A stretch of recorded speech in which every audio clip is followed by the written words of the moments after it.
Capítulo 7. É preciso agonizar? A oração é avaliada não em termos de tempo, mas de intensidade. Algumas pessoas devotadas, que leem livros como O Homem que Orava, ficam perguntando ansiosamente: será que tenho que orar como ele? Estas pessoas ouvem falar de outros que ficam de joelhos o dia inteiro e a noite inteira, recusando alimentar-se, desdenhando o sono, apenas orando, orando, orando. E essas pessoas indagam: será que temos que fazer o mesmo? Todos nós temos que seguir este exemplo. Devemos lembrar que estes homens de oração não oram pelo relógio. Permanecem todo este tempo em oração, porque não conseguem orar menos. Alguém pode pensar que, pelo que eu disse nos capítulos anteriores, dei a entender que todos devemos seguir o exemplo deles. Filho de Deus, não permita que esse pensamento, ou temor, o perturbe. Apenas disponha-se a fazer tudo aquilo que o Senhor quiser que você faça, ou que Ele o inspira a fazer. Pense nisto, ore a respeito do assunto. Nós somos chamados pelo Senhor Jesus para orar ao Pai Celestial. Às vezes, cantamos o hino, "Ah, como Ele me ama!" E realmente nada pode medir esse amor. A oração não nos é dada como um fardo que temos de carregar, ou como uma tarefa cansativa que temos de cumprir, mas deve constituir um gozo e poder ilimitados. Ela nos é concedida para acharmos graça para socorro em ocasião oportuna, HB 4,16. E toda hora é ocasião oportuna. Orai, é um convite a ser aceito, antes que um mandamento para ser obedecido. Quando uma criança vai a seu pai a fim de pedir-lhe alguma coisa, isto é um fardo. Como o pai ama o filho! E ele busca o seu supremo bem. Como ele protege aquele pequenino de qualquer sofrimento e dor. Nosso Pai Celeste nos ama infinitamente mais que qualquer pai terreno. Que Deus me perdoe, se alguma de minhas palavras acerca de assunto tão precioso quanto a oração feriu o coração e a consciência daqueles que estão desejosos de conhecer melhor a questão. Vosso Pai Celeste sabe, disse o Senhor Jesus, e se Ele sabe, podemos confiar plenamente e não temer nada. Um professor pode repreender um aluno por não ter feito as tarefas de casa, ou por haver se atrasado ou faltado demasiadamente, mas o pai amoroso, em casa, tem conhecimento de tudo.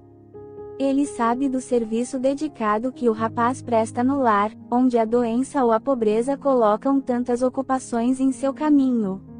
Nosso querido e amoroso Pai Celestial sabe tudo a nosso respeito. Ele vê tudo. Sabe que alguns de nós não têm muito tempo livre e não podem entregar-se a prolongados períodos de oração. Para alguns de nós, Deus cria esta folga. Ele nos faz deitar, SI 23,2, para obrigar-nos a olhar para cima. E mesmo então, a fraqueza do organismo não permite que tenhamos prolongados períodos de oração. Contudo, duvido que nós, embora nossas desculpas possam ser plausíveis, pensemos bastante acerca de nossas orações. Alguns de nós são obrigados a dedicar-se muito à oração. Nosso trabalho exige isso. É possível que sejamos considerados líderes espirituais, é possível que tenhamos o encargo espiritual de instruir outros. Permita Deus que não pequemos contra o Senhor deixando de orar por eles. Sim, para alguns, orar é sua própria tarefa, quase sua missão. Outros possuem amigos que lhes causam sofrimento, contudo, não buscaram nele alento. E tais pessoas não podem deixar de orar por esses amigos. Se sentirmos o peso das almas no coração, nunca iremos perguntar: quanto tempo devo orar? Mas sabemos muito bem das dificuldades que cercam as orações de muitos. Diante de mim, enquanto escrevo, está uma pequena pilha de cartas.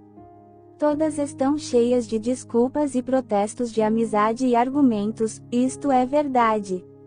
Mas teria sido por causa disto que foram escritas? Não, não, absolutamente. Em cada uma delas percebe-se um desejo profundo de conhecer a vontade de Deus, e obedecer ao seu chamado à oração, em meio aos inúmeros clamores da vida. Essas cartas falam de muitas pessoas que não sabem afastar-se de outros para observarem momentos de oração, de pessoas que dormem no mesmo quarto, de mães atarefadas, de empregadas, de donas de casa que mal conseguem dar conta das intermináveis tarefas de lavar, cozinhar, costurar, limpar e fazer compras e visitas, de operários que estão por demais cansados para orar após a jornada de trabalho. Filho de Deus, o Pai Celestial sabe de tudo isso. Ele não é um feitor. É nosso Pai. Se você não tem tempo para orar, ou não tem oportunidade de orar a sós, diga-lhe isto, e descobrirá que já está orando. E para aqueles que parecem não conseguir um lugar secreto e nem mesmo podem entrar em uma igreja tranquila por uns momentos, talvez possamos apresentar o exemplo de Paulo. Pergunta: já pensou o leitor que ele estava na prisão quando escreveu a maioria das preciosas orações que conhecemos? Imagine-o. Estava acorrentado a um soldado romano, dia e noite, e nunca era deixado a sós, nem por um momento.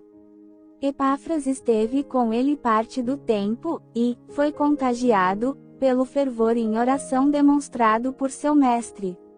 É possível que Lucas tenha estado com ele também. Que reuniões de oração devem ter sido aquelas?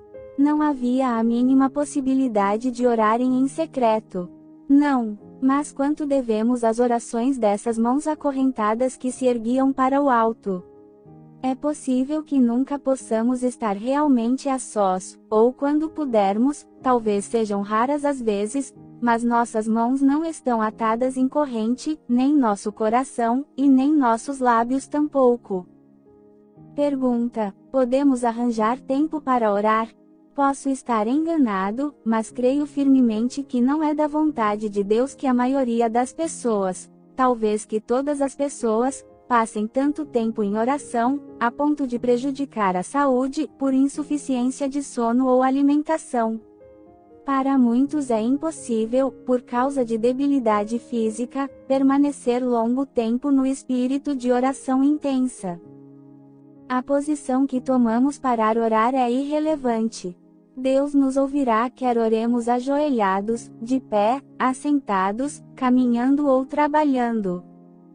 Estou bem ciente de que alguns testificam que Deus, às vezes, concede forças especiais àqueles que sacrificam horas de repouso a fim de orar mais. Em certa época, este escritor tentou levantar mais cedo, pela manhã, para oração e comunhão com Deus.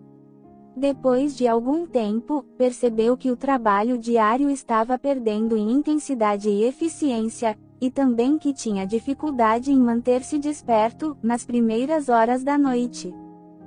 Mas será que oramos tanto quanto podemos orar? Carrego comigo a tristeza de haver deixado passar os anos da juventude e vigor, sem ter dado maior importância às primeiras horas da manhã. Ora, o mandamento inspirado é bastante claro: orai sem cessar, 1 Tessalonicenses 5:17. O Senhor disse que os homens devem orar sempre e nunca esmorecer, nunca desanimar, LC 18,1. Naturalmente, isto não deve significar que temos de estar sempre de joelhos. Estou convencido de que Deus não deseja que negligenciemos nosso trabalho a fim de orar. Mas é igualmente certo que trabalhamos melhor e mais, se dedicarmos mais tempo à oração e menos tempo ao trabalho. Temos que trabalhar bem, não devemos ser remissos, RM 12,11. O apóstolo Paulo diz: contudo, vos exortamos, irmãos, a progredirdes cada vez mais, e a cuidar do que é vosso, e trabalhar com as próprias mãos. De modo que vos porteis com dignidade. E de nada venhais e precisar. 1 Tessalonicenses 4, do 10 ao 12. Se alguém não quer trabalhar, também, não coma. 2 Tessalonicenses 3,10.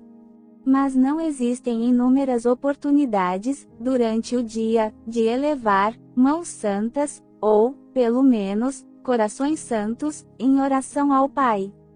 Todas as manhãs, quando abrimos os olhos para um novo dia, aproveitamos a oportunidade de louvar e bendizer nosso Redentor. Todos os dias são dia de Páscoa para o crente. Podemos orar enquanto nos vestimos. Mas sem um lembrete, muitas vezes nos esquecemos. Pregue no canto do espelho um pedacinho de papel com as palavras: orai sem cessar. Experimente fazer isto. Podemos orar quando passamos de um trabalho para outro. Muitas vezes podemos orar até durante o trabalho. A lavagem da roupa, a costura, o cuidado dos filhos, a limpeza e o preparo dos alimentos serão mais bem feitos por causa disso. Não é verdade que as crianças, tanto as pequeninas como as mais velhas, trabalham ou brincam melhor quando há uma pessoa amada a observá-las? E não será de grande auxílio lembrarmos que o Senhor Jesus Cristo está sempre conosco, a observar-nos e também a ajudar-nos? A própria certeza de que seus olhos estão sobre nós, dá-nos consciência de seu poder em nós. Não crê o leitor que o apóstolo Paulo tinha em mente este hábito de andar em oração, quando disse: perto está o Senhor. Não andeis ansiosos de coisa alguma, em tudo, porém, sejam conhecidas diante de Deus as vossas petições, pela oração e pela súplica, com ações de graças. FP 4, 5,6. Esta expressão, em tudo, sugere que, à medida que as coisas nos sobrevêm, a cada momento, deveremos naquele mesmo instante e lugar fazer daquilo um objeto de oração e louvor ao Senhor que está perto. Pergunta: que deveríamos interpretar esta proximidade apenas como uma referência à segunda vinda de Cristo? Que maravilhoso pensamento! Nossa oração é dirigida a um Deus que está perto. Quando o Senhor enviou os discípulos a trabalhar, ele disse: eis que estou convosco todos os dias. Sir Thomas Browne, o conhecido médico, entendeu isto. Ele fez um voto de orar em todo lugar onde a quietude fosse convidativa, em qualquer casa, estrada ou rua, e não deixar rua nesta cidade que não fosse testemunha do fato de que não me esqueci de meu Deus e Salvador, e nem cidade, nem paróquia que não saiba o mesmo. E todas as vezes que passar por uma igreja, aproveitar o ensejo para orar. Orar diariamente, e em particular por meus pacientes, e por todos os enfermos que estivessem aos cuidados de quem quer que fosse. E dizer, ao entrar na casa de qualquer enfermo: a paz e a misericórdia de Deus estejam sobre esta casa. Depois de cada sermão, orar pelo pregador e pedir bênçãos para ele. Mas duvidamos que esta comunhão contínua com o Senhor seja possível, sem que observemos períodos definidos de oração, sejam eles breves ou longos. E o que dizer destes períodos de oração? Já mencionamos antes que a oração é simples como o pedido de uma criancinha que se dirige ao Pai. E esta observação não exigiria nenhuma explicação se não fosse pela existência do maligno. Não há dúvida de que o inimigo sempre se opõe a uma aproximação nossa com Deus, em oração, e faz tudo o que pode para evitar a oração da fé. Seu principal método de impedir-nos é tentar fazer nossa mente concentrar-se em nossas necessidades, para que não se ocupe de Deus, o Pai amoroso a quem oramos. Ele nos leva a pensar mais na dádiva do que no doador. O Espírito Santo nos inspira a orar por determinado irmão. E nós dizemos: ó tio Deus, abençoa este irmão. E paramos aí, nosso pensamento se desvia para o irmão, seus problemas, dificuldades, esperanças, temores, e lá se vai nossa oração. Como o diabo dificulta a concentração do pensamento em Deus. É por isso que insistimos com as pessoas para que obtenham uma visão melhor da glória de Deus, do seu poder e da presença divina, antes de lhe apresentarem suas petições. Se não existisse o diabo, não haveria dificuldades na oração, mas o principal objetivo do maligno é tornar impossíveis nossas orações. É por isso também que a maioria das pessoas tem dificuldade em compreender aqueles que condenam o que costumam chamar de vãs repetições, e muito falar, em oração, citando as palavras do Senhor no Sermão do Monte. Um proeminente pastor de Londres afirmou recentemente: Deus não deseja que desperdicemos nem o seu tempo, nem o nosso, com orações longas. Temos que ter uma atitude mais prática em nosso relacionamento com Deus, dizer-lhe claramente e de maneira breve aquilo que desejamos, e deixar as coisas assim. Mas será que este amigo pensa que orar é apenas colocar Deus a par de nossas necessidades? Se isto é tudo que a oração representa, não existe necessidade de orar. Deus, o vosso Pai, sabe o de que tendes necessidade, antes que lhe o peçais, disse o Senhor quando instou com os discípulos a que orassem. Sabemos perfeitamente que Cristo condenou algumas orações longas, MT 23,14. Mas eram orações longas feitas com o objetivo de justificar-se, o RRR acento circunflexo pretexto para exibir-se, LC 20,47. Prezado crente que ora, creia-me, o Senhor condenará igualmente muitas das orações longas, que são feitas em algumas de nossas reuniões de oração, orações que matam as reuniões e são encerradas com um pedido a Deus para que atenda esses fracos sussurros, ou humilde súplica. Mas ele nunca condena as orações longas que são sinceras. Não nos esqueçamos de que o Senhor às vezes passava longas noites em oração. Somos informados acerca de uma delas, não sabemos a frequência com que ele o fazia, LC 6,12. Por vezes, ele se levantava, alta madrugada, e ia a um lugar solitário a fim de orar, MC 1,31. O homem perfeito passou mais tempo em oração do que nós passamos. Parece-nos que devia ser fato indubitável para os santos de Deus. De todas as épocas, que após noites em comunhão com Deus, deveriam seguir-se dias de poder diante dos homens. E o Senhor também não encontrou desculpas para não orar, como ele poderia ter feito, pensamos nós em nossa ignorância. Ele poderia ter feito, por causa da pressão constante de seu ministério e das infinitas oportunidades de serviço. Após um de seus dias mais cheios, numa ocasião em que sua popularidade estava no auge, quando todos buscavam sua companhia e conselho, ele deu as costas a todos, e retirou-se para um monte, a fim de orar, MT 14,23. A Bíblia nos diz que certa vez, grandes multidões afluíam para ouvi-lo e serem curadas de suas enfermidades. E depois vem a informação: ele, porém, se retirava para lugares solitários, e orava. LC 5, versículo 15 e 16. Por quê? Porque sabia que naquele instante a oração seria mais poderosa que o serviço. Às vezes, dizemos que estamos ocupados demais para orar. Mas o Senhor, quanto mais ocupado se achava, mais ele orava. Houve ocasiões em que não teve folga nem para comer, MC 3,20, outras, ele não teve tranquilidade para o necessário sono e repouso, MC 6,31. No entanto, sempre achava tempo para orar. E se o Senhor teve necessidade de orar frequentemente, e por vezes durante muitas horas, será que nós não temos necessidade disso? Não estou escrevendo para persuadir as pessoas a que concordem comigo, isto é de somenos importância. Queremos apenas saber a verdade. Spurgeon disse certa vez: não é preciso que usemos de rodeios com o Senhor, antes de dizermos claramente a Ele aquilo que almejamos.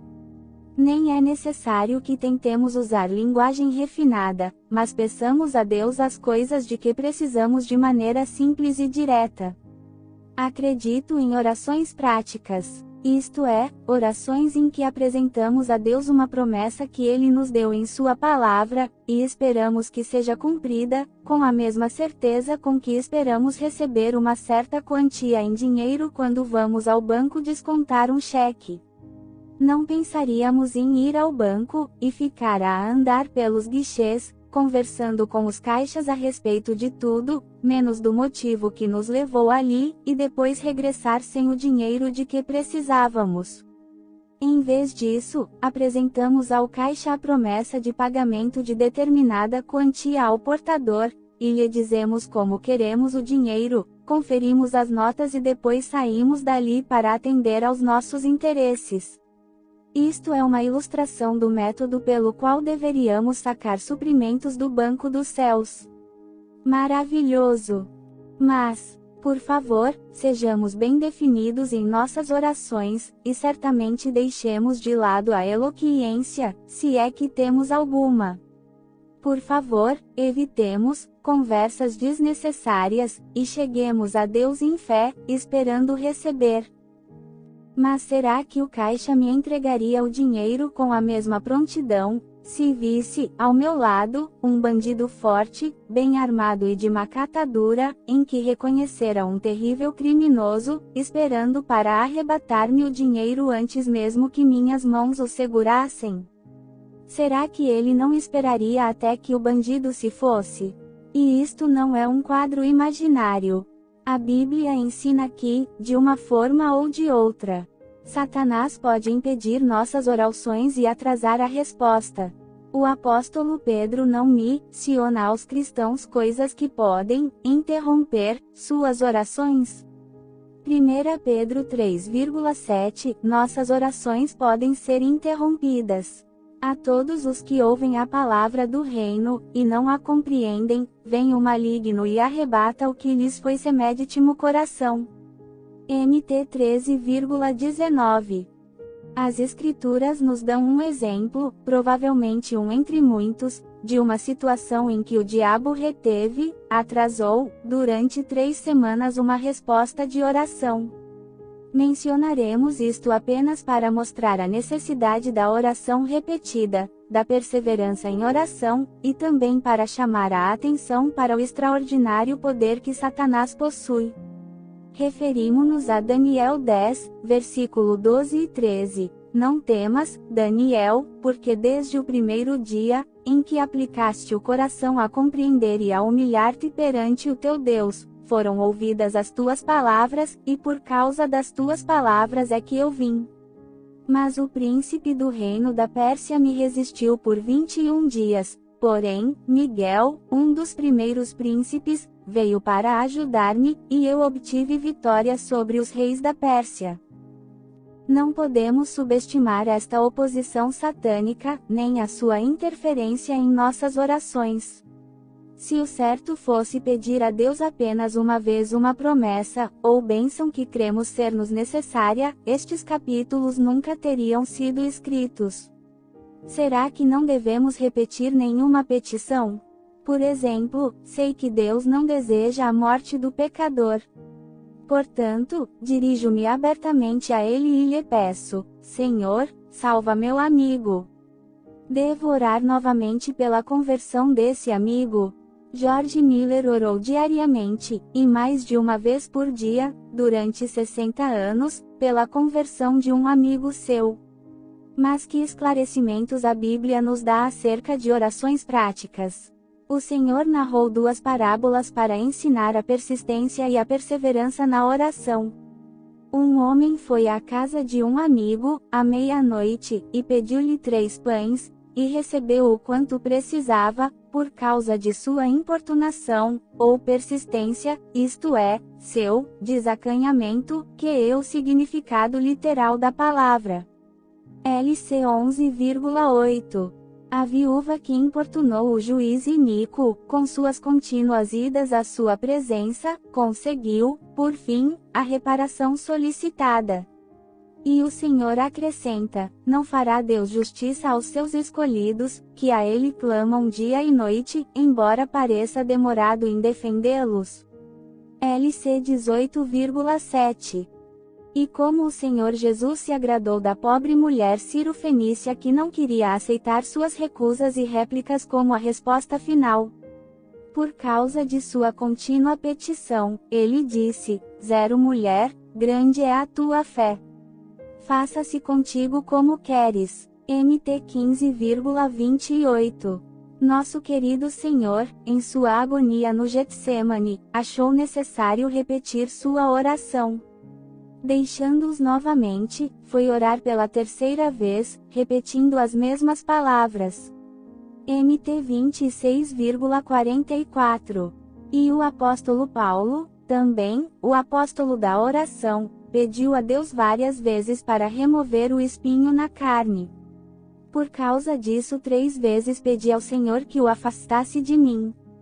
2 Coríntios 12, versículo 8. Nem sempre Deus pode atender às nossas orações imediatamente. Às vezes não estamos preparados para receber aquela dádiva. Por vezes Ele nos diz, não, a fim de dar-nos algo infinitamente melhor. Lembremo-nos também da ocasião quando Pedro estava na prisão. Se um filho seu estivesse injustamente preso, esperando ser executado a qualquer momento, você conseguiria contentar-se em orar apenas uma vez, fazer uma oração prática: ó Deus, livra meu filho. Não é verdade que você se dedicaria à oração com muito fervor? Foi assim que a igreja orou por Pedro. Havia oração incessante a Deus por parte da igreja a favor dele. ET 12,7. Algumas versões estrangeiras dão oração fervorosa. O Dr. Torrey afirma que nenhuma delas tem a mesma força que a expressão grega. A palavra empregada significa literalmente, extensivamente. Ela descreve a alma num esforço de intenso e fervoroso desejo. Orações intensas foram feitas em favor do apóstolo Pedro. O mesmo vocábulo foi usado pelo Senhor no Getsêmani, e, estando em agonia, orava mais intensamente. E aconteceu que o seu suor se tornou como gotas de sangue caindo sobre a terra. LC 22,44. Havia intensidade e até agonia em sua oração. Mas, e as nossas orações? Será que também somos chamados a agonizar em oração? Muitos dos prezados santos de Deus responderão, não. LCRE acento circunflexo EM que tal agonia, em nós, seria demonstração de falta de fé. Contudo, a maioria das experiências por que o Senhor passou devem ser vividas por nós. Fomos crucificados, com Cristo, e ressuscitamos com Ele. Não devemos também labutar pelas almas. Voltemos à experiência humana. Podemos deixar de agonizar por um filho amado que está vivendo em pecado? Duvido que algum crente possa ter um grande peso pelas almas, uma paixão mesmo, e não agonizar em oração. Podemos deixar de clamar como João Knox, 0 Deus. Dá-me a Escócia, ou eu morro. Nesse caso também a Bíblia pode orientar-nos. Pois não houve sofrimento de alma e agonia na oração de Moisés, quando clamou: ora, o povo cometeu grande pecado, fazendo para si deuses de ouro. Agora, pois, perdoa-lhe o pecado, ou, se não, risca-me, peço-te, do livro que escreveste.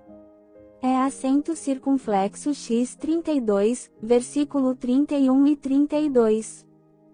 E não houve agonia de coração em Paulo quando disse, porque eu mesmo desejaria, outra versão diz, pediria, ser anátema, separado de Cristo, por amor de meus irmãos, meus compatriotas segundo a carne. RM 9,3. Mas, seja como for, podemos estar perfeitamente certos de que o Senhor, que chorou sobre Jerusalém e que, tendo oferecido, com forte clamor e lágrimas, orações e súplicas, não se entristecerá se nos vir chorando pelos pecadores.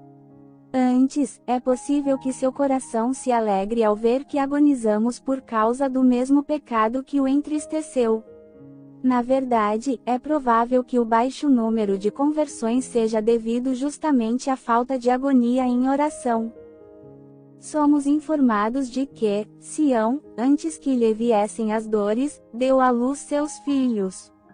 Não teria sido justamente meditando nesta passagem que o apóstolo Paulo escreveu aos Gálatas: Meus filhos, por quem de novo sofro as dores de parto, até ser Cristo formado em vós.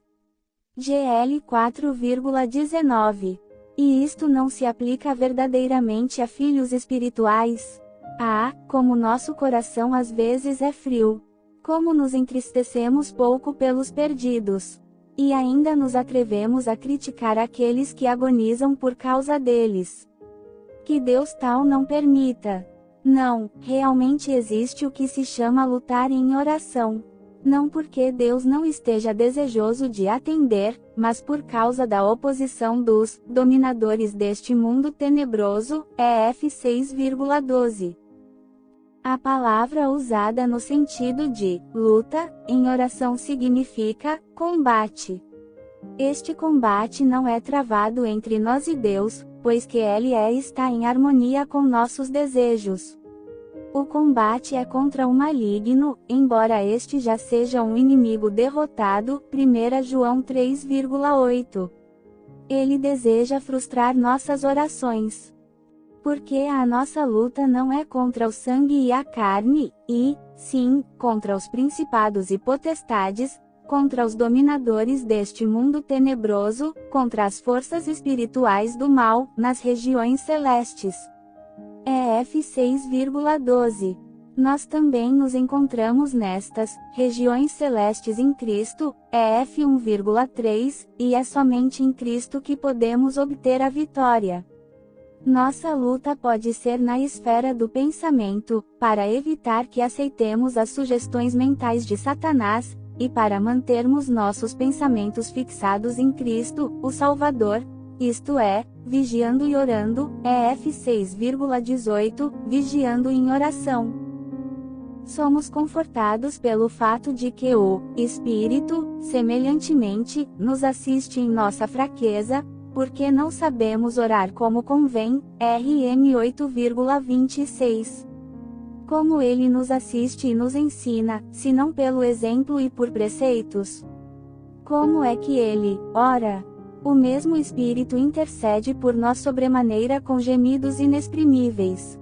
RM 8,26. Então o Espírito agoniza em oração, como o Filho fez, no Getsemane. Se o Espírito ora em nós, será que não participaremos de seus gemidos? E se nossa agonia em oração enfraquece nosso corpo num certo momento, será que os anjos não poderão vir fortalecer-nos, como fizeram ao Senhor? LC 22,43. É possível que, talvez como Neemias, choremos e lamentemos e jejuemos perante Deus, né 1,4. Mas, pergunta alguém, será que o arrependimento pelo pecado e o ardente desejo pela salvação de outros não os induzirá a uma agonia desnecessária, que pode desonrar a Deus? Será que isso não revela uma profunda falta de fé nas promessas de Deus? Talvez sim, mas não a devida de que o apóstolo Paulo considerava a oração, pelo menos em alguns casos, como sendo um conflito, Romanos 15, versículo 30. Escrevendo aos Colossenses ele disse: Gostaria, pois, que saibais quão grande luta venho mantendo por vós. Por quantos não me viram face a face, para que os seus corações sejam confortados, CL 2, do versículo 1 ao 2. Sem dúvida alguma, ele se refere às suas orações em favor deles. Além disso, ele menciona Epáfras como sendo um homem que se esforça sobremaneira, continuamente. Por vós, nas orações, para que vos conserveis perfeitos e plenamente convictos em toda a vontade de Deus, CL 4,12. A palavra esforça tem o mesmo sentido que a palavra agoniza, o mesmo vocábulo empregado para descrever Jesus em agonia, quando orava, LC 22,44. O apóstolo diz também que Epáfras lutou muito por vós, isto é, em oração. E Paulo viu-o orando, ali na prisão, e presenciou sua luta intensa, quando se entregava a um esforço longo e infatigável em favor dos colossenses. Como aquele soldado pretoriano, a quem Paulo estava acorrentado, deve ter se admirado, e também deve ter ficado profundamente tocado, ao ver aqueles homens entregues à oração. A agitação deles, suas lágrimas, as súplicas fervorosas que faziam erguendo mãos acorrentadas, devem ter constituído uma revelação para ele. E o que ele pensaria de nossas orações hoje? Sem dúvida, Paulo falava de um hábito seu, quando instou com os crentes de Éfeso e com outros a se colocarem em oração e súplica, orando em todo o tempo no Espírito, e para isto vigiando com toda perseverança e súplica por todos os santos, e também por mim. Embaixador em cadeias, EF 6, do versículo 18 ao 20. Podemos estar certos de que isto era uma descrição de sua própria forma de orar. Então, a oração encontra obstáculos que podem ser afastados pela persistência. É isto que algumas pessoas querem dizer quando falam em orar até o fim. Temos que lutar contra as maquinações de Satanás. Pode ser o cansaço físico ou a dor, ou os insistentes apelos de outros pensamentos, dúvidas ou ataques diretos das hostes satânicas da maldade. Para nós, como para o apóstolo Paulo, a oração é um conflito, uma luta, pelo me assento circunflexos e em algumas ocasiões, que nos impele a nos despertarmos e determos a Deus, IS 64,6. Será que estaríamos errados em sugerir que são muito poucas as pessoas que lutam em oração? Nós lutamos, mas nunca duvidemos do poder do Senhor nem das riquezas de sua graça. A autora do livro O Segredo de uma Vida Feliz relatou em um círculo de amigos, pouco antes de seu falecimento, um incidente ocorrido com ela. Talvez eu possa divulgá-lo aqui. Uma amiga que a visitava ocasionalmente, permanecendo 2 ou 3 dias com ela, constituía sempre numa provação para ela, num teste para seus nervos e paciência. Cada uma de suas visitas requeria muito preparo em oração. Houve uma ocasião em que esta, cristã problemática, tensionava passar ali toda uma semana. Ela sentiu que precisaria de nada menos que uma noite de oração para fortalecer-se para aquela grande prova. Assim, com um prato de biscoitos, retirou-se cedo para o seu quarto a fim de passar a noite de joelhos perante Deus, rogando-lhe que lhe concedesse graça para manter-se calma e tranquila durante a visita iminente. Mal se ajoelhara junto ao leito, quando por sua mente passaram as palavras de Filipenses 4,19. E o meu Deus, segundo a sua riqueza em glória, há de suprir em Cristo Jesus, cada uma de vossas necessidades. Seus temores se desvaneceram completamente. Ela disse, quando compreendi aquilo, agradeci a Deus e o louvei por sua bondade. Depois, deitei-me e dormi a noite toda. Minha hóspede chegou no dia seguinte, e apreciei imensamente a visita dela. Ninguém pode estabelecer regras rígidas de oração, nem para si mesmo. Somente o Espírito Santo de Deus pode orientar-nos, momento a momento. E aqui devemos deixar a questão nestes termos. Deus é nosso juiz e guia. Mas lembremo-nos de que a oração possui muitas facetas. Como afirmou o bispo Maule, a oração pode ser feita sob as mais diversas e inumeráveis circunstâncias. Muitas vezes, a oração tem o peso de um suspiro, é o escorrer de uma lágrima, um rápido erguer dos olhos. Quando ninguém, a não ser Deus, está perto. Ela pode também ser apenas um ato no sentido de tornar conhecidas diante de Deus as vossas petições, FP 4,6. Não devemos pensar que a oração tem que ser sempre um conflito ou uma luta. Se assim fosse, muitos de nós logo ficariam fisicamente exauridos ou sofreriam um esgotamento nervoso, tendo morte prematura. E, para muitos, é impossível permanecer por longo tempo em posição de oração. O Dr. Mauly diz: a oração genuína e vitoriosa é feita continuamente, sem o menor esforço físico ou perturbação.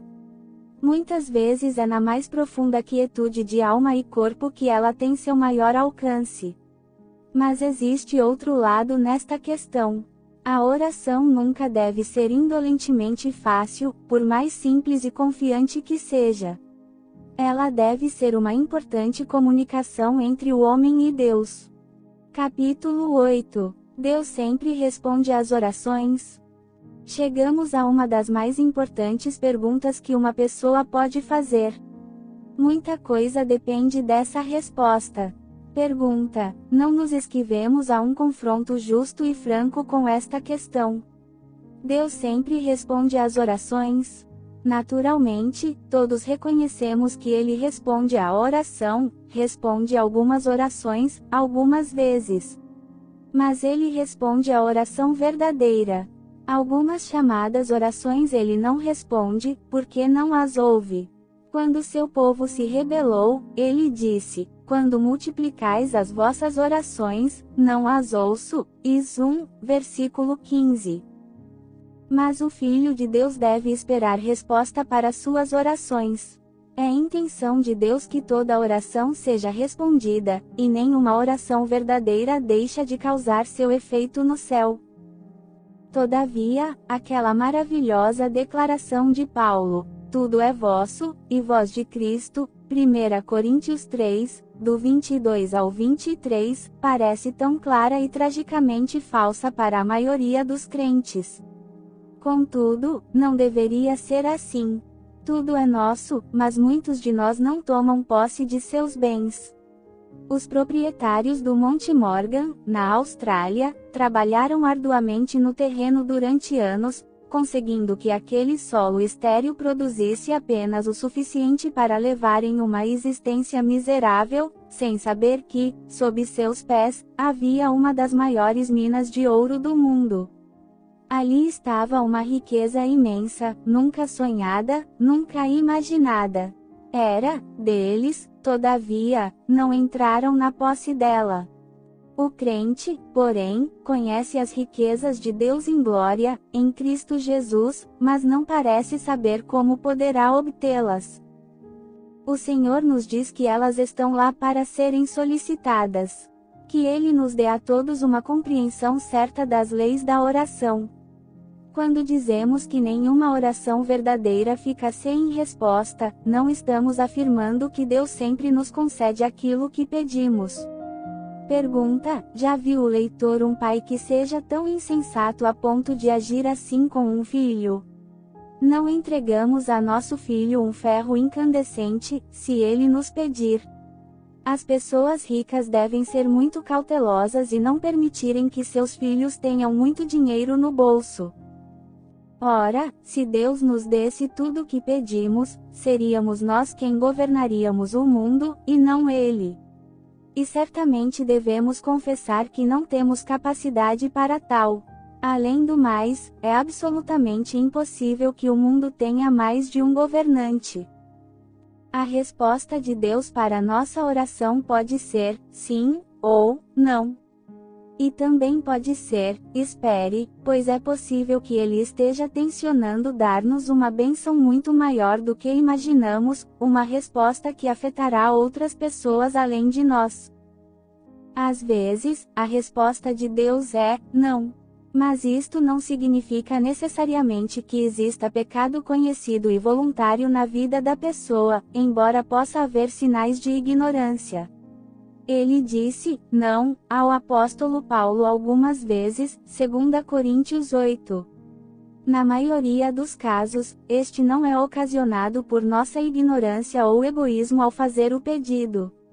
Porque não sabemos orar como convém. Foi esse o erro que cometeu a mãe dos filhos de Zebedeu. Ela aproximou-se do Senhor e o adorou. A seguir, apresentou seu pedido. Prontamente, ele respondeu: Não sabeis o que pedis. Mt 20, versículo 22. Elias, que foi um grande homem de oração, às vezes recebia um não ó como resposta. Mas será que, ao ser arrebatado para a glória numa carruagem de fogo, ele lamentou a negativa de Deus quando ele clamou: O Senhor, tira a minha vida? A resposta de Deus, por vezes é: espere. E é possível que ele atrase o envio da resposta porque não estamos ainda preparados para receber a dádiva que desejamos, como aconteceu com Jacó, em sua luta com o anjo. Lembra-se da famosa oração de Santo Agostinho: "Ó Deus, torna-me puro, mas não agora." Será que nossas orações, por vezes, não são assim também? Será que estamos sempre dispostos a beber o cálice, a pagar o preço da oração respondida? E há casos em que ele demora a responder para que maior glória seja dada a ele. Mas, as demoras de Deus não são negações. Não sabemos por que ele às vezes demora na resposta e outras vezes responde, antes que clamemos, e 65,24. George Miller, um dos maiores homens de oração de todos os tempos, teve que orar por um período de mais de 63 anos pela conversão de um amigo. Quem saberia explicar isto? A grande questão é nunca desistir enquanto não receber a resposta, disse Miller. Orei durante 63 anos e 8 meses, pedindo a Deus a conversão de um amigo. Ele ainda não se converteu, mas se converterá. Não pode ser de outra forma. Existe uma promessa imutável de Jeová, e é nela que descanso. Pergunta: seria aquela demora devido a um impedimento constante por parte do diabo? Daniel 10, versículo 3. Pergunta: seria um forte e prolongado esforço de Satanás para abalar ou abater a fé de Miller? Pois mal falecera Miller e seu amigo se converteu, antes mesmo de ele ser sepultado. Sua oração foi atendida, embora a resposta houvesse demorado tanto em chegar.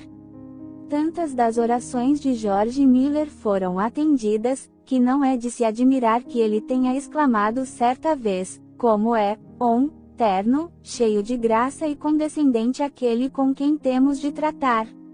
Sou apenas um pobre homem, frágil e pecador, mas ele atendeu às minhas orações 10.000 vezes. Talvez alguém esteja indagando: como posso saber se a resposta de Deus é não, ou espere?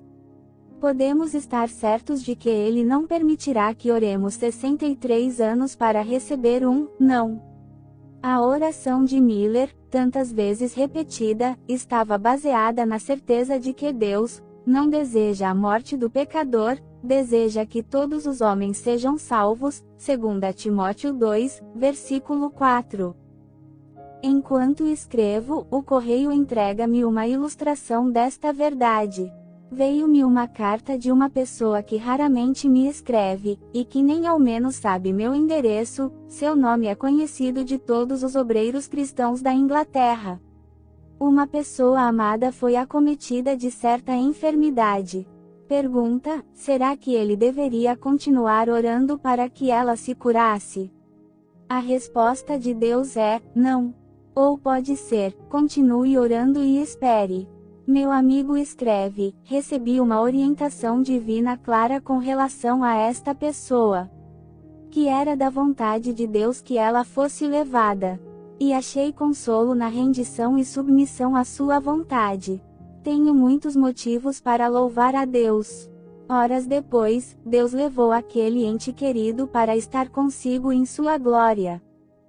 Mas, uma vez mais, instamos com os leitores para que se apeguem a esta verdade. a verdadeira oração no MCA fica sem resposta.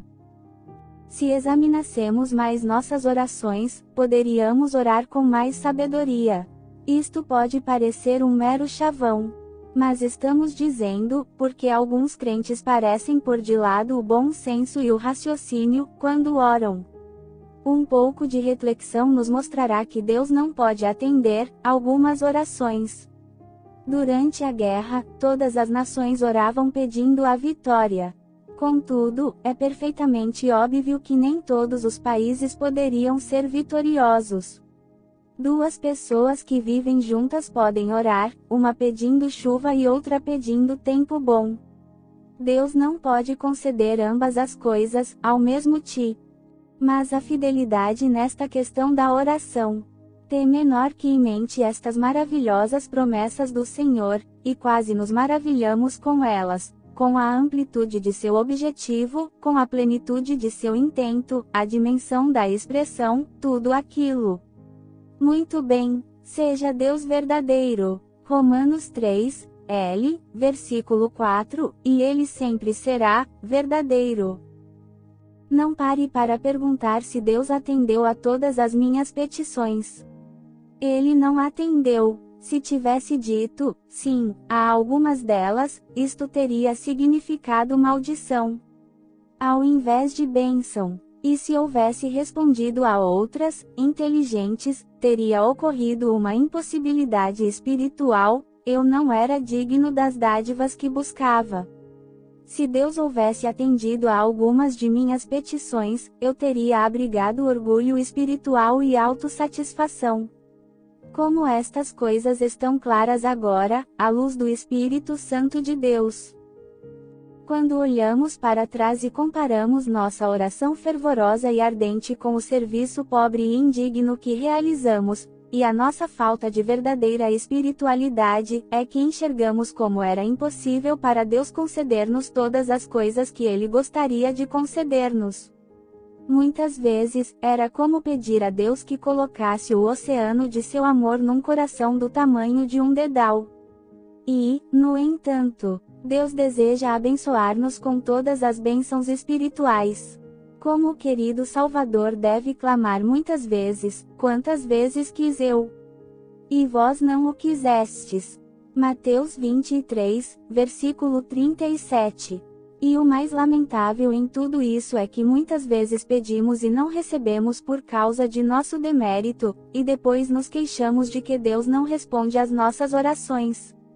O Senhor Jesus declarou que Deus nos concede o seu Espírito Santo, o qual nos ensina a orar, com a mesma prontidão com que um pai terreno dá boas dádivas a seus filhos.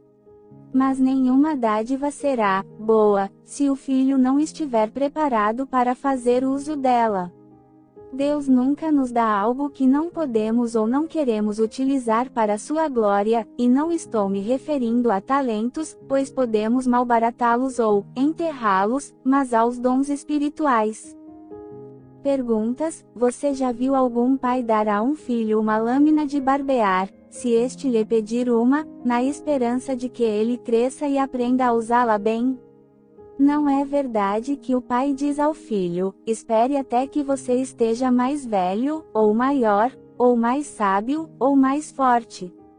Que nosso Pai Celeste também nos diga: espere.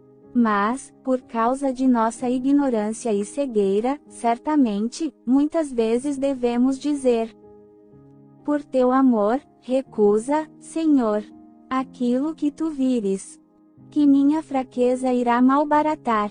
Tenhamos certeza, também, de que Deus nunca nos dará hoje a dádiva de amanhã. Não que Ele não deseja dar ou tenha carência de bênçãos. Seus recursos são infinitos, e seus caminhos incontáveis. Foi logo depois de haver ordenado aos discípulos que orassem, que o Senhor fez sugestões quanto aos seus recursos. Observai as aves do céu.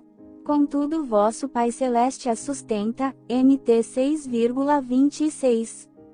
Como parece simples. Perguntas: mas você já pensou que nenhum milionário, em todo o mundo, é suficientemente rico para alimentar todos os pássaros do céu, mesmo que seja por um dia só? Nosso Pai Celestial as alimenta, todos os dias, e nem por isso fica mais pobre. E não será que, com muito mais certeza, Ele alimentará, vestirá e cuidará de você? Confiemos mais no poder da oração. Sabemos que Ele é galardoador dos que o buscam, HB 11,6. O óleo do Espírito Santo nunca cessará de fluir enquanto houve recipientes vazios para recebê-lo. 1 Reis 4,6. Sempre que a obra do Espírito Santo se interromper, somos nós os culpados. Deus não pode confiar a certos obreiros resultados definidos em seu trabalho, pois teriam orgulho e vangloria. Não afirmamos que Deus atende a todos os pedidos de todos os crentes.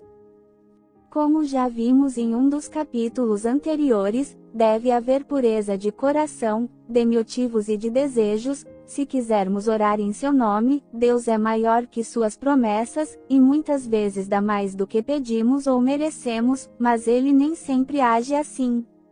Então, se certa petição não é atendida, podemos estar certos de que Deus está nos chamando a examinar o coração. Pois Ele tomou a se atender todas as petições que forem feitas em seu nome. Vamos repetir suas palavras uma vez mais, nunca será demais repeti-las muitas vezes, e tudo quanto pedirdes em seu nome, isso farei, a fim de que o Pai seja glorificado no Filho. Se me pedirdes alguma coisa em meu nome, eu o farei. João 14, versículo 13 e 14. Lembremo-nos de que era impossível para Cristo fazer uma oração que não seja atendida. Ele era Deus, conhecia a mente de Deus, ele tinha a mente do Espírito Santo. Ele disse certa vez: Pai, se é possível. Ajoelhado no jardim do Getsemane, em agonia, derramando clamores e lágrimas. E ele foi ouvido por causa da sua piedade, HB 5,7. Certamente não foi a agonia, mas o temor filial que obteve a resposta. Nossas orações são atendidas não tanto porque sejam importantes, mas porque são petições de filhos. Irmão, não sabemos entender plenamente aquela cena de terríveis circunstâncias. Mas de uma coisa sabemos: o Senhor nunca fez uma promessa que não possa cumprir ou que não tenha a intenção de cumprir. O Espírito Santo intercede por nós, Romanos 8, versículo 26, e Deus não pode dizer-lhe, não. O Senhor Jesus faz intercessão por nós, HB 7,25, e Deus não pode dizer-lhe, não. Suas orações valem por 1000 das nossas, mas é Ele quem nos manda orar. Mas, o leitor poderá dizer, o apóstolo Paulo não era cheio do Espírito Santo, e não disse que temos a mente de Cristo. Contudo ele pediu a Deus, 3 vezes, que removesse aquele espinho na carne, porém, Deus respondeu-lhe claramente que não o faria. É bastante singular, também, que a única petição de Paulo em seu próprio favor, e que está registrada nas Escrituras, tenha sido recusada. Entretanto, a dificuldade é a seguinte: porque o apóstolo Paulo, que tinha a mente de Cristo, pediu uma coisa que logo descobriu ser contrária à vontade de Deus? Sem dúvida, existem muitos crentes totalmente consagrados a Deus lendo estas linhas, que devem estar perplexos por não haver Deus lhes concedido coisas que lhe pediram em oração. Devemos lembrar-nos de que podemos ser cheios do Espírito Santo e ainda assim cometer erros de julgamento e vontade. Temos que lembrar também que não somos cheios do Espírito Santo de uma vez por todas. O maligno está sempre vigilante, pronto para instilar nos seus pensamentos, a fim de ferir a Deus, através de nós. A qualquer momento podemos tornar-nos desobedientes ou incrédulos, ou podemos ser levados a ter algum pensamento ou cometer algum ato contrário ao espírito de amor. Temos um espantoso exemplo disso na vida de Pedro. Num certo momento, sob a influência do Espírito Santo, ele clama: tu és o Cristo, o Filho do Deus vivo. E o Senhor se volta para ele com palavras de autoelogio, e lhe diz: Bem-aventurado és, Simão Bar-Jonas, porque não foi carne e sangue quem tu revelou, mas meu Pai que está nos céus. Mt 16, do versículo 16 ao 17. Contudo, pouco depois, o diabo penetra em sua mente, e o Senhor tem que dirigir-se a ele outra vez, mas nos seguintes termos: arreda, Satanás. Versículo 23. Desta vez, Pedro falara em nome de Satanás. E Satanás ainda deseja possuir-nos. São Paulo foi tentado a pensar que poderia fazer um trabalho melhor para o Mestre amado se aquele espinho fosse removido. Mas Deus sabia que Paulo seria um homem melhor com o espinho do que sem ele. Não é reconfortante sabermos que podemos glorificar melhor o nome de Deus sofrendo em alguma situação que talvez consideremos como um entrave ou uma desvantagem, do que se o fator indesejado fosse removido? A minha graça te basta, porque o poder se aperfeiçoa na fraqueza. Lembremo-nos de que Deus nada faz nem deixa que se faça que você próprio não faria, se pudesse ver o fim de tudo, tão bem quanto ele vê. O apóstolo Paulo não era infalível, tampouco o eram Pedro e João, nem o é o Papa, nem qualquer outro homem. Podemos fazer orações erradas, e as fazemos. A mais elevada forma de oração não é, tua vontade fez, ó Deus, e não a minha, mas, minha vontade, ó Deus, é a tua. Aprendemos que não devemos dizer, modifica a tua vontade, mas, sim, seja feita a tua vontade. Permitam-me, em conclusão, dar o testemunho de duas pessoas que descobriram que podiam confiar plenamente em Deus. H. M. Stanley, o grande explorador, escreveu: eu, por exemplo, não me atreveria a dizer que a oração é ineficaz. Todas as vezes que orei com fervor fui atendido. Sempre que orava pedindo orientação a Deus, a fim de guiar meus seguidores com sabedoria, por entre os perigos que os ameaçavam, um raio de luz iluminava minha mente confusa, e um caminho de libertação era claramente indicado. Podemos saber quando a oração foi atendida, pelo brilho de contentamento que sobrevém àquele que confiou sua causa a Deus, quando o Senhor se ergue. Tenho provas, satisfatórias para mim, de que as orações são respondidas. Perguntaram certa vez a Maria Slessor, cujas experiências na África Ocidental têm emocionado a todos nós, o que a oração significava para ela. Ao que ela respondeu: minha vida tem sido uma longa e diária lista de orações respondidas. Orações em favor de saúde física, de repouso mental, de orientação recebida de modo miraculoso, de erros e perigos que foram desviados de mim, de oposições ao Evangelho que foram sobrepujadas, de alimentos que chegaram exatamente na hora em que dele necessitava, de tudo que se compõe a vida, e meu humilde serviço. Sei que Deus atende às nossas orações.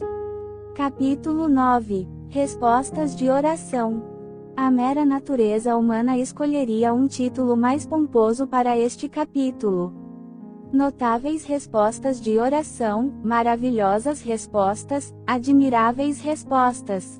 Mas devemos permitir que Deus nos ensine que é tão natural para Ele responder às orações, como é para nós o pedir. Como Ele tem prazer em ouvir nossas petições, e como gosta de respondê-las.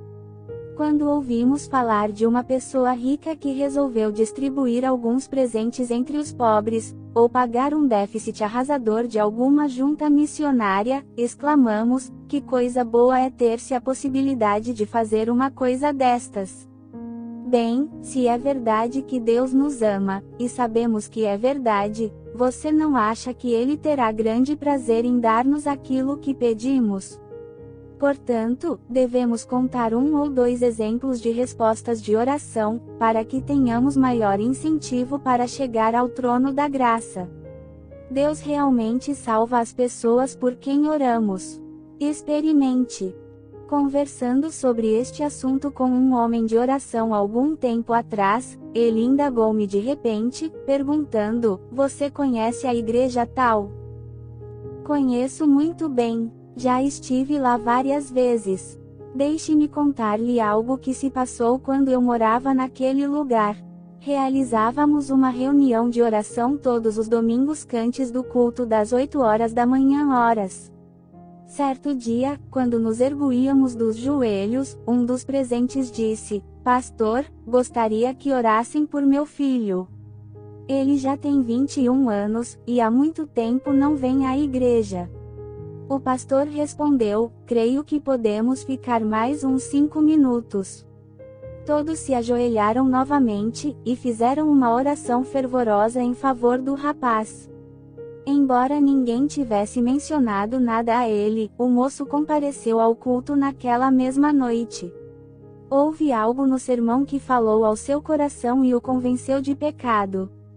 Ele foi ao altar quebrantado e aceitou a Jesus como Salvador. Na segunda-feira, pela manhã, esse amigo, que servia naquela paróquia, achava-se presente à reunião semanal da diretoria. Disse ao ministro: "Aquela conversão de ontem à noite constitui um desafio à oração, um desafio de Deus." Pergunta: "Vamos aceitá-lo? O que quer dizer com isso?" indagou o pastor. "Bem", respondeu o outro, "vamos procurar o pior homem desta paróquia e orar por ele." Por unanimidade, concluíram que um certo homem lá era a pior pessoa que conheciam. Então entraram num acordo de orar pela conversão dele. Ao final daquela semana, quando realizavam uma reunião de oração no sábado, no salão da missão, e enquanto o nome daquele homem era pronunciado por eles, a porta se abriu e aquela pessoa entrou cambaleando, muito embriagado.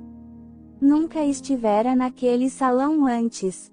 E sem ao menos pensar em retirar o chapéu da cabeça, caiu derreado num dos bancos, perto da porta, e escondeu o rosto entre as mãos. A reunião transformou-se num culto evangelístico.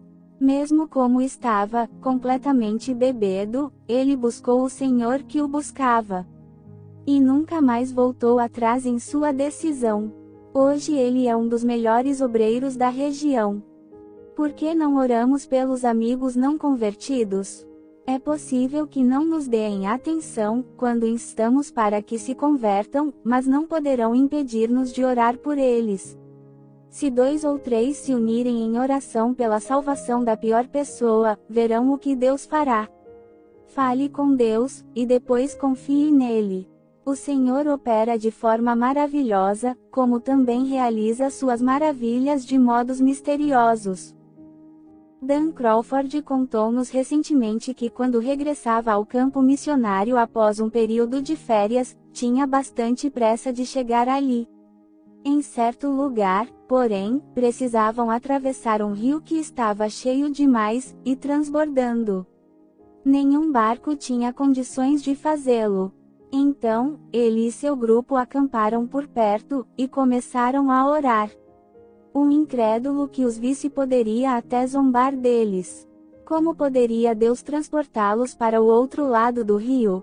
Mas enquanto oravam, uma imensa árvore que sempre resistira à força daquela correnteza, começou a balançar e caiu. Tombou atravessada de largo, cruzando o Y a acento agudo é um lado para outro. Como explicou o Sr. Crawford, os engenheiros celestes construíram uma ponte flutuante para os servos de Deus. É possível que muitos jovens estejam lendo estas experiências acerca da oração. Devemos lembrar-lhes que Deus ouve as petições dos jovens, e das mocinhas também. GN 21, versículo 17. Por causa deles vamos inserir a seguinte história, no desejo de que a oração seja sua herança, isto é, sua própria forma de viver, e que a oração respondida seja uma experiência constante para eles. Algum tempo já, um rapazinho chinês de 12 anos, de nome Manassi, que estudava num internato missionário de Chefu, foi passar as férias em casa. Ele é filho de um pastor do interior. Certo dia, quando se achava diante da porta de sua casa, viu um homem que se aproximava a cavalo, galopando. Esse homem, que era incrédulo e mostrava-se grandemente perturbado, nervosamente indagou acerca do homem de Jesus, o pastor. O rapazinho respondeu-lhe que o pav não estava em casa. O pobre homem ficou muito transtornado, e apressadamente explicou a CV usa de si já visita. Viera de uma aldeia não crente, a alguns quilômetros dali, a fim de buscar o homem santo, para que expulsasse um demônio da Nora 4EJRM. Amigo, seu acento circunflexo também incrédulo e narrou a triste história da jovem, que estava atacada por demônios, berrando, gritando palavrões, arrancando os cabelos, arranhando o rosto, rasgando as roupas, quebrando a mobília da casa e atirando longe pratos de comida. Falou acerca de um espírito sacrílego, de impiedade imensa, e blasfemias horríveis, e de como tais explosões de maldade eram acompanhadas de boca espumejante e grande exaustão física e mental. Mas meu pai não está em casa, dizia o rapaz reiteradamente. Por fim, o homem pareceu compreender. De repente, ele caiu de joelhos, e estendendo as mãos em desespero suplicou: "Você também é um homem de Deus. Será que não pode vir comigo?" Imagine só, um rapazinho de 12 anos. Mas mesmo um adolescente, quando está completamente rendido ao Salvador, não teme ser usado por ele. Houve apenas um momento de surpresa, seguido por um instante de hesitação, e depois o rapazinho colocou-se inteiramente à disposição do mestre. Como o pequeno Samuel do passado, ele se dispôs a obedecer a Deus em tudo. Considerou aquele apelo insistente como sendo um chamado do Senhor. O desconhecido saltou para a sela do animal, e, colocando o rapaz à garupa, partiu a galope. Manasse começou a ponderar as circunstâncias. Aceitara o apelo para ir expelir um demônio em nome de Cristo Jesus. Mas, seria ele digno de ser usado por Deus daquela forma? Seria seu coração puro e sua fé forte? Enquanto galopavam estrada afora, começou a sondar seu coração, à procura dos pecados de que não se arrependera e não confessara. Depois pediu a orientação de Deus quanto ao que deveria fazer e como deveria agir, procurando relembrar passagens bíblicas relativas à possessão demoníaca, para ver como eram tratadas. Depois, simples e humildemente, entregou-se ao Deus de poder e misericórdia, pedindo seu auxílio, para a glória do Senhor Jesus Cristo. Ao chegarem à casa, viram que algumas pessoas da família estavam segurando a infeliz mulher numa cama. Embora não lhe houvessem dito que um mensageiro fora em busca do pastor, logo que ouviu os passos no quintal, ela gritou: "Saiam do meu caminho, depressa, para que eu possa fugir. Tenho que fugir. Um homem de Jesus vem aí. Não poderei suportá-lo. O nome dele é Manasse." Manasse entrou no aposento, e após cumprimentá-los com uma inclinação de cabeça, ajoelhou-se e começou a orar. A seguir, em nome de Jesus ressuscitado, glorificado e onipotente, ele ordenou ao demônio que saísse da mulher. Imediatamente, ela ficou calma, embora prostrada de fraqueza. E, daquele dia em diante, esteve sempre perfeitamente sadia. Mostrou-se grandemente surpresa, quando lhe disseram que havia pronunciado o nome do rapazinho crente, pois nunca ouvira nem lera aquele nome, já que toda a povoação era composta de incrédulos. Mas aquele dia constituiu realmente um começo dos dias, para aquelas pessoas, pois a partir daí a palavra de Deus teve livre curso ali, e passou a ser respeitada por eles. Prezado leitor, não sei como esta narrativa o afeta, mas quanto a Mijão, fico comovido até o fundo da alma. Parece-me que a maioria dos crentes conhece tão pouco do poder de Deus, tão pouco de seu amor irresistível e transbordante. Ah, que amor é o de Deus! Todas as vezes que oramos, esse amor nos envolve de uma forma toda especial. Se realmente amassemos nosso bendito Salvador, não procuraríamos manter comunhão mais frequente com Ele em oração? Não será justamente porque oramos pouco, irmão, que criticamos tanto? Lembremo-nos de que, assim como o Senhor Jesus, nós também não fomos enviados ao mundo para condenar, nem julgar o mundo, mas para que o mundo fosse salvo por ele. João 3:17. Alguma crítica, ou palavra impensada, fará com que alguém se aproxime mais de Cristo? Será que esta crítica levará aquele que a expressa a ser mais acento circunflexo semelhante a seu mestre? Ponhamos de lado todo espírito de crítica, de julgamento, de apontar o dedo, de depreciação dos outros ou de seu trabalho. Será que o apóstolo Paulo não diria a todos nós: tais fostes alguns de vós, mas vós vos lavastes? 1 Coríntios 6,11. Pergunta: já percebeu onde queremos chegar?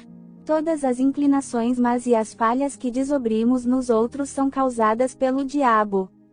É a presença do maligno no coração da pessoa que causa as palavras e atos que estamos sempre tão prontos a condenar e exagerar. A possessão demoníaca não é muito conhecida na Inglaterra, mas talvez aqui ela tome uma forma diferente. Com certeza, nossos amigos e conhecidos, tão bondosos e cordiais, muitas vezes podem estar amarrados e amordaçados por alguns pecados constantes, a quem Satanás trazia presa há 18 anos. Podemos suplicar-lhes, mas de nada adiantará. Podemos adverti-los, mas será em vão. A cortesia e a caridade, assim como nossos erros e falhas, impedirão que nos empenhamos a eles, como fez Manassi, e expulsemos o espírito maligno. Mas, será que já experimentamos orar, uma oração sempre apoiada no amor, o qual nunca falha? 1 Coríntios 13,5. Deus atende às orações de velhos e crianças, quando feita por um coração puro, uma vida santa e uma fé simples. Deus atende às orações. Somos servos fracos e falhos. E embora possamos ser sinceros, oramos erradamente. Mas Deus que prometeu é fiel, e Ele nos guardará do perigo e suprirá todas as nossas necessidades. Pergunta: poderei eu obter tudo o que peço? Deus sabe o que é melhor. Ele é mais sábio que seus filhos. Posso ficar descansado. Amados, se o coração não nos acusar, temos confiança diante de Deus, e aquilo que pedimos, dele recebemos, porque guardamos os seus mandamentos, e fazemos diante dele o que lhe é agradável. 1 João 3, versículo 21 e 22. Capítulo 10. Como Deus atende às orações. É totalmente impossível para o homem compreender perfeitamente a Deus e sua maneira de lidar conosco, ó profundidade da riqueza, tanto da sabedoria, como do conhecimento de Deus. Quão insondáveis são os seus juízos e quão inescrutáveis os seus caminhos. RM 11,33. É verdade, mas não precisamos criar dificuldades onde não existe nenhuma. Se Deus tem todo o poder e todo o conhecimento, certamente que a oração não deve encontrar dificuldades, embora, vez por outra, possamos sentir-nos perplexos diante de certos fatos. Não podemos descobrir o método de Deus operar, mas sabemos algumas coisas acerca de sua maneira de responder às orações. Porém, antes de seguirmos em frente, gostaria de relembrar como conhecemos pouco acerca das questões mais comuns. Edison, cujo conhecimento era bastante profundo, escreveu, em agosto de 1921, o seguinte: não sabemos nem a milionésima parte o trema C cedilha 1% de qualquer coisa. Não sabemos o que é a água. Não sabemos o que é a luz. Não sabemos que é a gravitação. Não sabemos o que nos capacita a pôr-nos de pé e nos mantermos eretos. Não sabemos o que é a eletricidade. Não sabemos o que é o calor. Não sabemos nada acerca do magnetismo. Possuímos uma porção de hipóteses, mas não passam de hipóteses. Todavia, não permitimos que nossa ignorância acerca dessas coisas nos impeçam de utilizá-las. Não sabemos muita coisa acerca da oração, mas isto certamente não nos impede de orar. Sabemos o que o Senhor nos ensinou a respeito da oração. E sabemos que Ele enviou o Espírito Santo para nos ensinar todas as coisas, João 16, versículo 26. Então, como Deus atende às orações? Ele revela sua mente àqueles que oram. Seu Espírito Santo coloca ideias novas no pensamento das pessoas que oram. Estamos certos de que o diabo e seus anjos estão bem ativos, instilando maus pensamentos em nossa mente. Certamente, então, Deus e seus santos anjos também podem dar-nos bons pensamentos. Até mesmo os homens comuns, pobres e fracos pecadores, podem colocar pensamentos bons na mente de outrem. É o que tentamos fazer ao publicarmos livros. Não paramos para pensar como é maravilhoso que essas pequeninas formas pretas no papel branco sirvam para inspirar e edificar as pessoas, ou então para deprimi-las e abatê-las, ou até mesmo para convencê-las de pecado. Mas, para um selvagem iletrado, isto é um milagre espantoso. Além do mais, podemos muitas vezes ler o pensamento ou desejo das pessoas por um olhar ou expressão facial. Até mesmo a telepatia entre duas pessoas já é comum hoje em dia. E Deus pode comunicar seu pensamento a nós de muitas maneiras. Um notável exemplo disso foi relatado por um pregador, no ano passado, em Northfield. Há 3 ou 4 anos atrás, ele conheceu o capitão de um baleeiro, que lhe narrou o seguinte fato: há vários anos, navegávamos pelas águas desertas ao largo do Cabo Horn, à procura de baleias. Certo dia, seguíamos na direção sul, indo de encontro a um vento fortíssimo.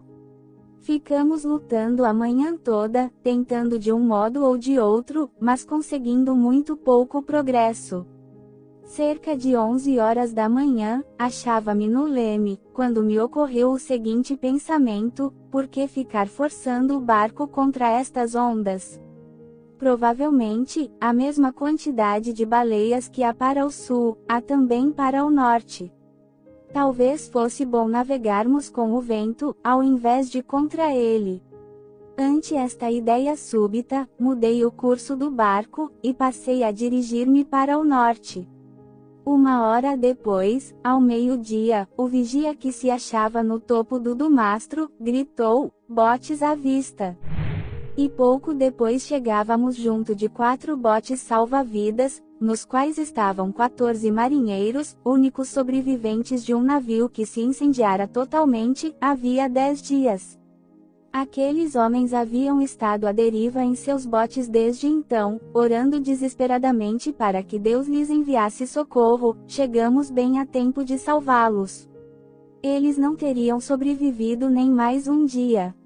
E depois o velho baleeiro acrescentou: não sei se você acredita em religião ou não, mas eu sou crente.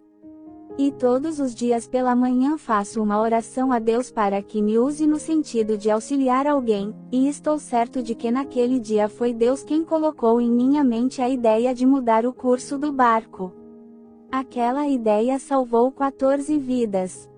Deus tem muitas coisas a dizer-nos. Há muita coisa que Ele deseja colocar em nossa mente. Mas estamos sempre tão ocupados em Sua obra que não paramos para ouvir Sua palavra. A oração concede a Deus a oportunidade de falar-nos e revelar-nos Sua vontade. Que nossa atitude possa ser: fala, Senhor, que teu servo ouve. Deus responde nossas orações em favor de outras pessoas, introduzindo novos pensamentos em suas mentes. Em uma uma série de conferências acerca da vida vitoriosa, este escritor, numa tarde, instou com os ouvintes a que acertassem seus desentendimentos, se é que desejavam realmente uma vida santa. Uma senhora foi diretamente para casa, e após um período de oração fervorosa, escreveu à irmã com quem não falava havia 20 anos, por causa de uma briga. A irmã morava numa localidade a cerca de 48 quilômetros. Na manhã seguinte, aquela senhora recebeu uma carta dessa irmã, pedindo perdão e buscando uma reconciliação. As duas cartas haviam se cruzado no caminho. Enquanto esta primeira irmã estava orando pela outra, Deus estivera falando à outra, colocando em sua mente o desejo de uma reconciliação. Alguém pode indagar, e por que Deus não colocou este desejo no coração dela antes? É possível que ele tenha visto que não adiantaria a esta irmã distante escrever pedindo perdão, enquanto a outra não estivesse também disposta a perdoar.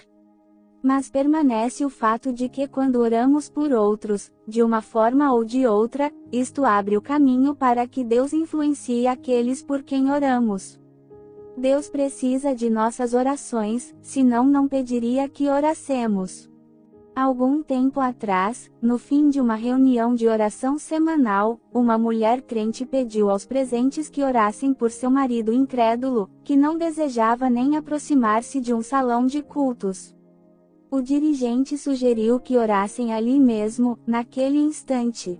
Então, algumas orações fervorosas foram feitas a Deus. Ora, aquele homem era muito dedicado à esposa, e, por vezes, ia à igreja esperá-la à saída. E foi o que aconteceu naquela noite, chegando ao salão, quando a reunião ainda prosseguia. Deus colocou em seu pensamento a ideia de entrar e esperar dentro da igreja, coisa que nunca fizera antes. Sentou-se numa cadeira perto da porta, e inclinou a cabeça, ficando a escutar as orações fervorosas. Enquanto caminhavam de volta para casa, perguntou à esposa: "Mulher, quem era o homem por quem estavam orando hoje à noite?" "Ah", replicou ela, "é o marido de uma de nossas obreiras." "Tenho certeza de que ele será salvo", comentou ele. Deus tem que atender orações assim. Um pouco mais tarde, ele voltou a perguntar: "Quem era o homem por quem estavam orando?" Ela respondeu nos mesmos termos de antes. Quando foram deitar-se, ele não conseguiu dormir. Achava-se sob profunda convicção de pecados. Despertando a esposa, rogou-lhe que orasse por ele. Este exemplo mostra claramente que, quando oramos, Deus pode operar. Ele poderia ter inspirado aquele homem para entrar na igreja em qualquer outro dia. Mas se o tivesse feito, será que haveria algum proveito nisso? Mas exatamente no dia em que aquelas petições fervorosas e tocantes eram feitas em favor dele, Deus viu que elas poderiam ter uma influência poderosa sobre aquele pobre homem. É quando oramos, que Deus pode nos auxiliar no trabalho e fortalecer nossas decisões. Podemos responder a muitas de nossas próprias orações. Durante um inverno muito rigoroso, um fazendeiro rico orou a Deus em favor de um vizinho, para que Deus não o deixasse morrer de fome. Certo dia, quando a família encerrava suas orações, o filhinho dele disse: "Papai, acho que eu não importunaria a Deus com um pedido destes." "Por que não?" indagou o pai. "Porque seria fácil para o Senhor mesmo cuidar para que eles não moram de fome." Não existe a mínima dúvida de que, quando oramos por outros, também devemos procurar ajudá-los. Um jovem recém-convertido pediu ao pastor que lhe desse algum trabalho para fazer. "Você tem um amigo?" perguntou o pastor. "Sim", replicou o rapaz. "Ele é crente?" "Não, e mostra-se tão desinteressado quanto eu era." "Então, vá a ele e peça-lhe para aceitar a Cristo como Salvador." "Ah, não", respondeu o jovem, "eu nunca poderia fazer isso. Dê-me qualquer trabalho, menos este." Bem, disse o pastor, então prometa-me duas coisas: que você não falará com ele acerca da condição de sua alma, e que orará a Deus 2 vezes por dia, em favor da conversão dele. Perfeitamente, farei isto de bom grado, respondeu o moço. Antes que se passassem 2 semanas, ele correu à casa do pastor: quero que me desobrigue da promessa.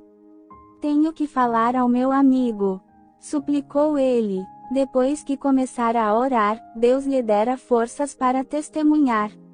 É essencial que tenhamos comunhão com Deus antes de podermos ter comunhão com nosso próximo. Creio firmemente que as pessoas em geral raramente falam a outros acerca de sua condição espiritual, porque intercedem pouco. Este escritor nunca se esquece de como sua fé foi fortalecida em oração, certa vez, quando tinha 13 anos, e pediu a Deus que o auxiliasse a conseguir 20 novos contribuintes para certa missão no estrangeiro. E exatamente 20 pessoas foram conseguidas antes do cair da noite. A certeza de que Deus iria atender aquela oração era um incentivo a um esforço dedicado. E deu-lhe coragem desusada para abordar as pessoas. Certo pastor da Inglaterra sugeriu aos seus membros que orassem diariamente pelo pior homem que conhecessem, e depois fossem falar-lhe acerca de Jesus. Apenas 6 concordaram em fazer a experiência. Ao chegar em casa, o pastor começou a orar. Depois, pensou: não posso deixar isto apenas a cargo de minhas ovelhas. Tenho que fazê-lo eu mesmo. Não conheço pessoas ruins, terei que sair para indagar.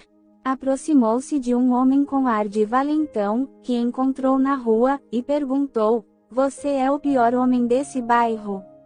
Não, não sou. Importaria de dizer-me quem é ele? Não me importo. Você o encontrará naquela rua, casa M. Grau 7. O pastor bateu à porta da casa 7 e entrou.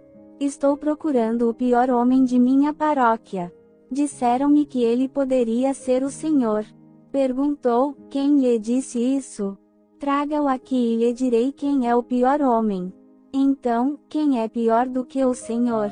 Todo mundo o conhece. Mora na última casa, naquela quadra. É o pior homem daqui. O pastor dirigiu-se à casa indicada e bateu à porta. Uma voz irritada gritou: entre. Ali estava um casal. Espero que me desculpem, mas sou o pastor da igreja ali adiante. Estou procurando o pior homem das redondezas, porque tenho algo a dizer-lhe. É você este homem? O outro voltou-se para a esposa e disse: mulher, conte a ele o que lhe falei há 5 minutos. Não, conte você mesmo. O que estão dizendo? Indagou o pastor. Bem, estou bebendo sem parar há 3 meses. Já tive delirium tremens, e empenhei tudo o que podia empenhar dessa casa. Há 5 minutos atrás eu disse à minha esposa: mulher, isso precisa terminar. Se isso não parar, eu paro, vou afogar-me. Foi quando o Senhor bateu a porta. É verdade, Senhor, sou o pior homem do bairro. O que tem a dizer-me? Estou aqui para dizer-lhe que Jesus Cristo é o maior Salvador, e que Ele pode transformar o pior homem do mundo num dos melhores. Ele fez isso comigo e fará com você. Perguntou: o Senhor crê que Ele pode fazer isso comigo? Tenho certeza que sim. Ajoelhe-se e peça-lhe. E não somente aquele pobre bebedo foi salvo de seus pecados, como também hoje é um crente feliz, que leva outros bebedos ao Senhor Jesus Cristo. Certamente, nenhum de nós tem dificuldade em crer que Deus pode, em resposta à oração, curar doentes, enviar chuva ou bom tempo, dispersar nevoeiros ou evitar calamidades. Estamos lidando com um Deus cujo conhecimento é infinito.